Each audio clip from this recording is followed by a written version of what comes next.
Hello guys, दृष्टि IAS के in news programme में आपका स्वागत है और मैं हूं हिमांशु। आज हम आपके लिए जो खबर लेकर के आए हैं वो दरअसल इजराइल और उसके एक शहर यरूशलेम से संबंधित है। कुछ समझौते हुए हैं, तो ये पूरी खबर यहाँ पर चर्चा में बनी हुई है। तो देखते हैं खबर क्या है, विस्तार से समझेंगे पूरी खबर को और पूरे मामले को देखेंगे। तो कोसोवो एक देश है जिसने इजराइल के साथ डिप्लोमेटिक टाइज को इस्टेब्लिश करने की बात कही है और एक समझौता किया है जिसके जरिए राजनीतिक संबंधों को यहाँ पर स्थापित किया जा रहा है। ये खबर है।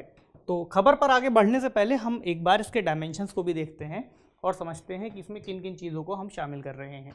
तो खबरों में क्यों है, अभी हम इसके बारे में आगे थोड़ा सा विस्तार से इस टॉपिक को बढ़ाएंगे। उसके बाद देखेंगे कि इसका बैकग्राउंड क्या है, क्यों ये समझौते किए जा रहे हैं, या फिर इजराइल क्यों कोसोवो के साथ इस तरह के समझौते में आगे बढ़ रहा है। इस पूरी खबर में एक जिक्र हमें मिलता है अब्राहम समझौते को लेकर के, तो इसके बारे में हम चर्चा करेंगे।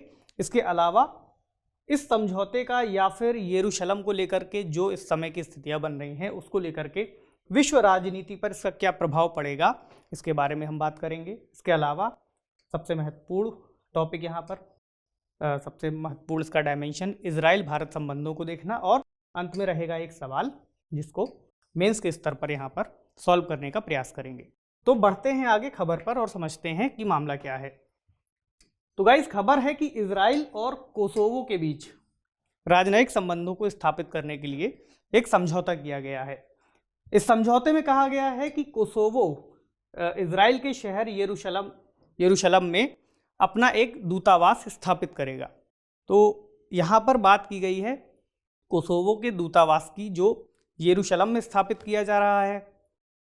यरूशलेम को कुछ वर्षों पहले इजराइल ने अपनी राजधानी घोषित किया था, जिसके बाद यरूशलेम शहर काफ़ी ज़्यादा खबरों में आया और इसको लेकर के पूरा एक मामला यूएन तक पहुंचा, जिसके बाद यहाँ पर काफ़ी सारे अपडेट्स आए। तो यूएसए ने दरअसल एकमात्र ऐसा, हम अभी के लिए एकमात्र इसलिए कह रहे हैं क्योंकि यूएसए ने ही इस प्रस्ताव का सबसे पहले समर्थन किया और तत्कालीन अमेरिकी राष्ट्रपति डोनाल्ड ट्रंप ने इस प्रस्ताव को यूएन तक भेजा। तो यूएन में हालांकि यह प्रस्ताव पारित नहीं हुआ और यूएन ने इसे फिलिस्तीन और इजराइल के बीच जो विवाद है यरूशलेम को लेकर के, उसका एक विषय बताते हुए खारिज किया। पूरा मामला भी हम आगे विस्तार से बात करने वाले हैं। तो यूएसए और ग्वाटेमाला इस वक्त ऐसे देश हैं जिन्होंने यरूशलेम में अपना दूतावास स्थापित करने की बात कही है। उसके बाद कोसोवो एक तीसरा ऐसा देश बनने जा रहा है जो यहाँ पर अपना दूतावास स्थापित कर रहा है। हालांकि वर्तमान समय में इजराइल के अंदर जितने भी दूतावास स्थापित हैं वो उसकी पहले की राजधानी हम कह सकते हैं एक तरह से, क्योंकि अभी विश्व के काफ़ी सारे देश उसी को मान्यता देते हैं। तो तेल अवीव में इस वक्त काफ़ी सारे देशों के दूतावास मौजूद हैं, जिसमें भारत भी शामिल है। लेकिन अब इन देशों ने यरूशलेम में जाकर के अपने दूतावासों को स्थापित करने की बात कही है। इसके अलावा मालावी और होंडुरास, चूँकि अगर यूएस कोई काम करता है, यूएस विश्व राजनीति पर एक बड़ा प्रभाव रखता है, अगर यूएस किसी कदम को आगे बढ़ाता है तो इसका प्रभाव कहीं ना कहीं छोटे देशों पर भी पड़ता हुआ दिखता है। तो मालावी और होंडुरास ने भी ऐसी एक बात कही है कि वो भी इस दिशा में आगे एक संकल्प के रूप में आगे बढ़ेंगे। इसके अलावा इसमें अब्राहम समझौते की बात कैसे आती है, अभी हम इस पर आगे जिक्र करेंगे। लेकिन एक बार मैप में अगर हम चाहें तो देखेंगे आगे यहाँ पर कि क्या है। लेकिन इससे पहले हम बात करेंगे यरूशलेम को लेकर के कि क्यों यरूशलेम इतना चर्चे में रहता है और क्यों इस पर इतना विवाद हमें देखने को मिलता है। तो यरूशलेम शहर इजराइल और फिलिस्तीन की सीमा पर स्थित है। फिलिस्तीन का एक हिस्सा वेस्ट बैंक उसकी सीमा पर मौजूद है। मैप में अभी हम इसको आगे देखते हैं। तो यरूशलेम महत्वपूर्ण इसलिए है क्योंकि यह यहूदी और इस्लाम धर्म के लिए एक पवित्र शहर माना जाता है। देखिए यहाँ पर हम मैप में देखते हैं, पहले तो ये हिस्सा यहाँ पर इजराइल का है, इसकी सीमा सीरिया, यहाँ पर जॉर्डन, यहाँ पर इजिप्ट और यहाँ पर लेबनान से लगती है। यहाँ पर ये मेडिटेरेनियन सी से अपनी सीमा साझा करता है। अगर इस मैप को हम बड़ा करके देखें तो ये हिस्सा इजराइल का यरूशलेम है। यहाँ पर इस यरूशलेम में जो पूर्वी हिस्सा है, यहाँ पर फिलिस्तीन अपना दावा करता है कि ये हिस्सा फिलिस्तीन का था, जिसे 1967 के युद्ध में 1967 के युद्ध में इजराइल ने अपने अधिकार में ले लिया। तो ये एक बड़ा विवाद का मुद्दा है। इसके अलावा ये क्षेत्र यरूशलेम अपने आप में यहूदी धर्म के लिए और इस्लाम धर्म के लिए एक पवित्र शहर माना जाता है। यहाँ पर इस्लाम धर्म को लेकर के उनकी अल अक्सा मस्जिद यहाँ पर मौजूद है, डोम ऑफ रॉक मौजूद है। अगर हम बात करें अल अक्सा मस्जिद की, तो ये इस्लाम का तीसरा पवित्र स्थल माना जाता है। यहाँ पर बाकी के पवित्र स्थलों में पहला हम कहेंगे कि मक्का में मौजूद काबा, आप देख लीजिए यहाँ पर, और दूसरा है मदीना में मौजूद मोहम्मद साहब की मस्जिद, और ये तीसरा स्थान हुआ आपका अल अक्सा मस्जिद। तो 1967 के युद्ध की बात अभी हमने कर ली कि इजराइल का पूर्वी यरूशलेम पर अधिकार हुआ। इजराइल ने यरूशलेम को अपनी राजधानी घोषित कर दिया। ये इसके बाद विवाद का बड़ा विषय बना। हालांकि भारत के रुख की अगर हम बात करें, जब अमेरिका इसे यूएन लेकर के गया, भारत ने इसका समर्थन नहीं किया। इस पॉलिसी पर भी अभी हम आगे बात करेंगे कि क्यों नहीं किया या क्या विषय था ये जिसको लेकर के भारत ने ऐसी बात कही। इसके अलावा जो यरूशलेम को अगर हम देखें कि इजराइल ने अपनी राजधानी घोषित किया है, तो इसको केवल यूनाइटेड स्टेट्स ने मान्यता दी है, प्लस उसके कुछ अन्य सहयोगी देशों ने, जबकि यूनाइटेड नेशन ने इसको मान्यता नहीं दी है। अब आगे बढ़ते हैं हम और समझते हैं। ये एक और मैप है यरूशलेम का वर्तमान का। तो ये पहले का हिस्सा है। यहाँ पर 1949 के दौरान जो स्थिति थी यरूशलेम की, और ये आज की स्थिति है जो नीली रेखा में आप देख पा रहे हैं। तो यहाँ पर ही वेस्ट बैंक का हिस्सा इतना कहा गया है कि इजराइल ने यहाँ पर अधिकार में ले लिया है और उसको अपनी राजधानी घोषित कर दिया है। तो अब हम बात करते हैं अब्राहम समझौते की कि अब्राहम समझौता क्या है। तो दरअसल अब्राहम समझौता यूएसए की मध्यस्थता में इजराइल और अरब देशों के बीच शांति समझौते के लिए मतलब आगे बढ़ाया गया था यूएसए के जरिए।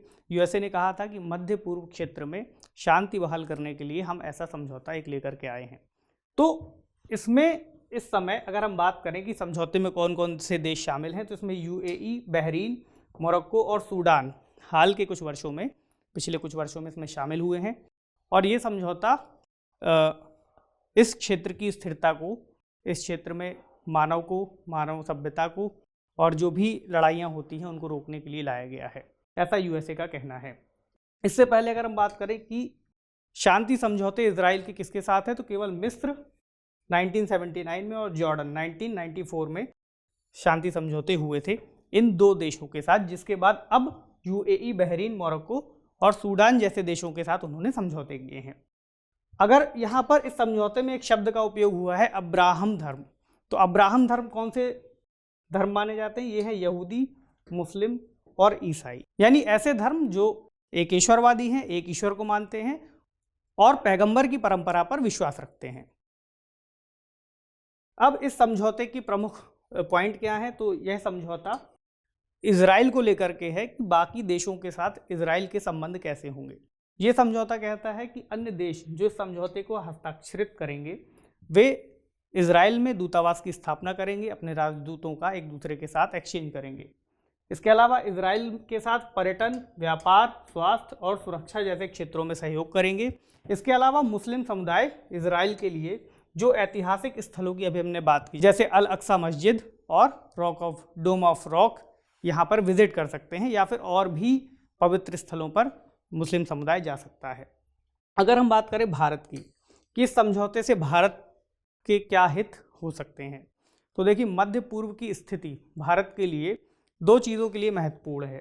पहला तो है ऊर्जा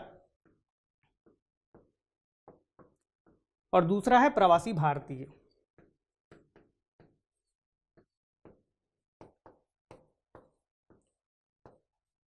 तो देखिए अरब के देशों से भारत को कच्चा तेल, क्रूड ऑयल यानी प्राप्त होता है। तो अगर अरब के देशों में स्थिरता रहेगी तो जाहिर सी बात है कि वहाँ पे जो तेल की कीमतें हैं उसमें भी स्थिरता देखने को मिलेगी। इसके अलावा अगर हम प्रवासी भारतीयों की बात करें तो भारत का एक बहुत बड़ा डायस्पोरा अरब क्षेत्र के देशों में जाकर के काम करता है, रोजगार प्राप्त करता है। अगर मध्य पूर्व की स्थितियां, अरब देशों की स्थितियां सामान्य रहती हैं तो जाहिर सी बात है कि उनके भी काम में वृद्धि होगी और वे आराम से वहाँ पर एक सामान्य काम की दशाओं के साथ काम कर सकते हैं और भारत में एक बड़ा रेमिटेंस भेज सकते हैं। तो ये दोनों पॉइंट भारत के लिए इस क्षेत्र की स्थिरता को महत्वपूर्ण बनाते हैं। अब हम बात करते हैं कोसोवो की, जिसने ये जेरूसलम में दूतावास खोलने के लिए इजराइल के साथ समझौते किए हैं। देखिए, कोई भी देश अगर खबरों में रहता है तो सबसे पहले हमें उसकी बैकग्राउंड को समझना और एक बार मैप पर उसको लोकेट करना ज़रूरी है। तो इसके बैकग्राउंड की बात करें तो यह देश यूरोप के बाल्कन क्षेत्र में स्थित एक स्वघोषित, इन्होंने अपनी आज़ादी की घोषणा खुद से की है, एक देश है।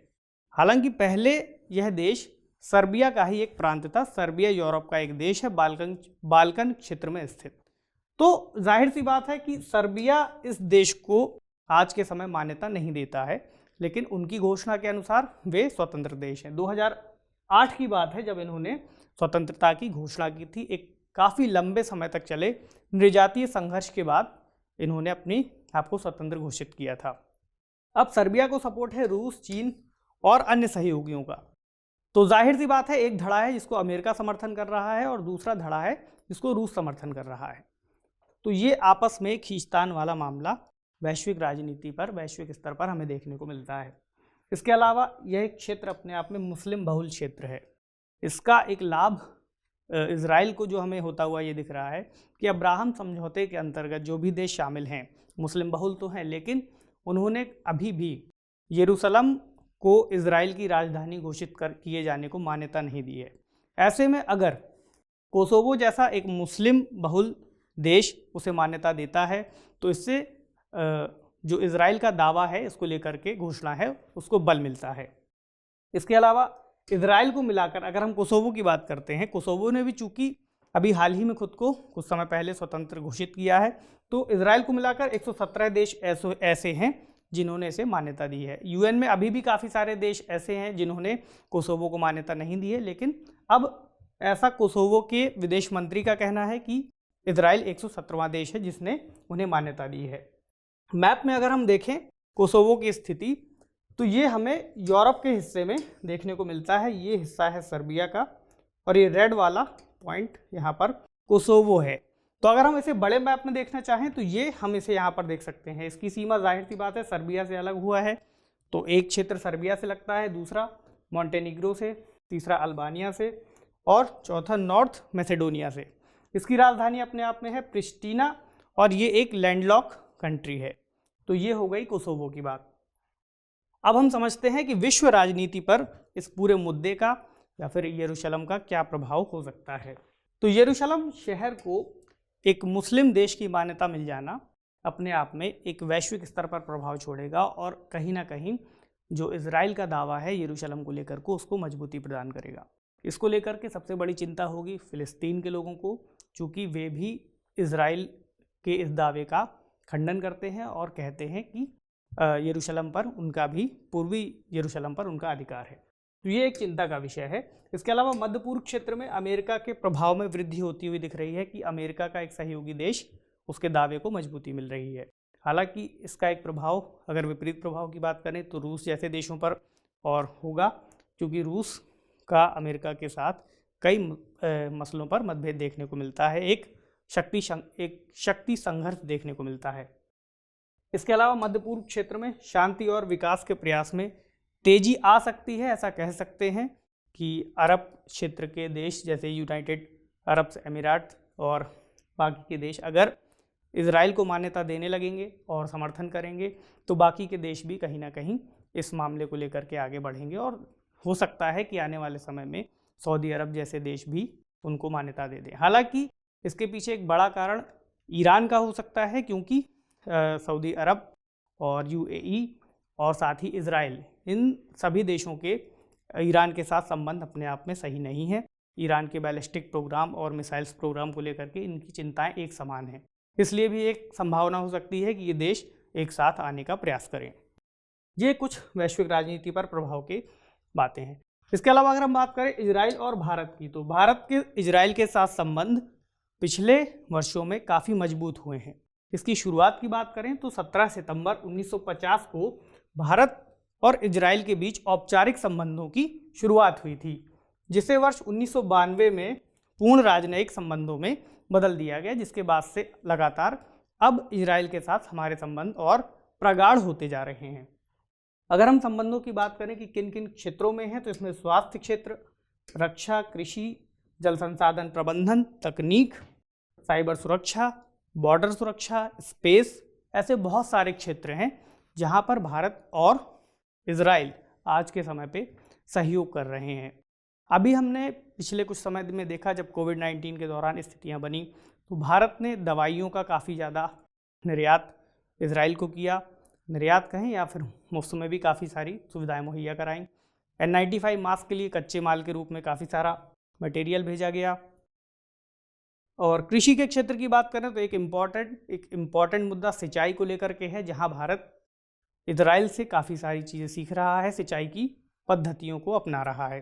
तकनीक के क्षेत्र में इजराइल बहुत आगे है, रक्षा के क्षेत्र में इजराइल बहुत आगे है। भारत इन दोनों क्षेत्रों में वहाँ से सहयोग ले रहा है।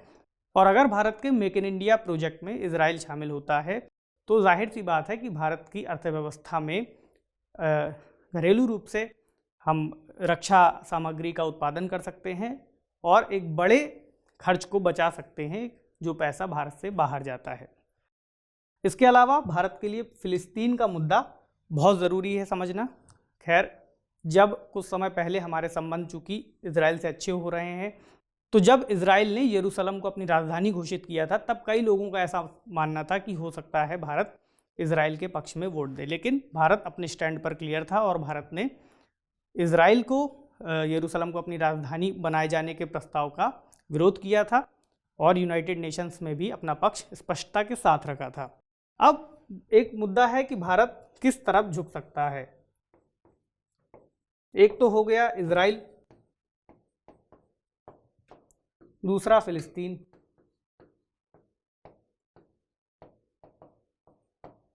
तो भारत ने इन दोनों देशों के बीच में अपने जो संबंध हैं उनके बीच में एक संतुलन बनाने के लिए डीहाइफनेशन की कूटनीति अपनाने का प्रयास किया है। जुलाई 2017 की बात है, जब भारत के प्रधानमंत्री श्री नरेंद्र मोदी जी इजराइल की यात्रा पर गए थे। तब वे फिलिस्तीन के दौरे पर नहीं गए। तब कई सारे लोगों ने इस बात को सोचा कि शायद हमारे संबंध फिलिस्तीन से कमज़ोर होने वाले हैं, लेकिन तब भारत का ये रुख स्पष्ट हमें समझ में आया कि भारत उस समय जिस नीति का पालन कर रहा है उसे डीहाइफनेशन कहा गया है, यानी भारत इजराइल और फिलिस्तीन दोनों को अलग अलग रूप में देखता है और दोनों के साथ अलग अलग स्तर पर अपने संबंधों को बनाता है।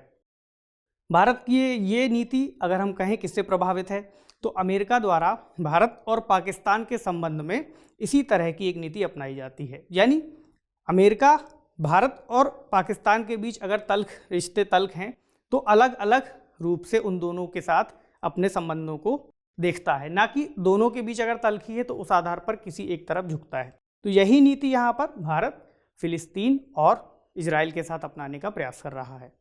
तो गाइज, ये था आज का हमारा पूरा टॉपिक, पूरा डिस्कशन इजराइल को लेकर के, यरूशलेम को लेकर के और भारत को लेकर के। तो अगर इससे कोई प्रश्न पूछा जाना चाहिए तो एक प्रश्न की अगर हम मॉडल रूप में लें तो ये प्रश्न हो सकता है, मैं इसे पढ़ देता हूँ।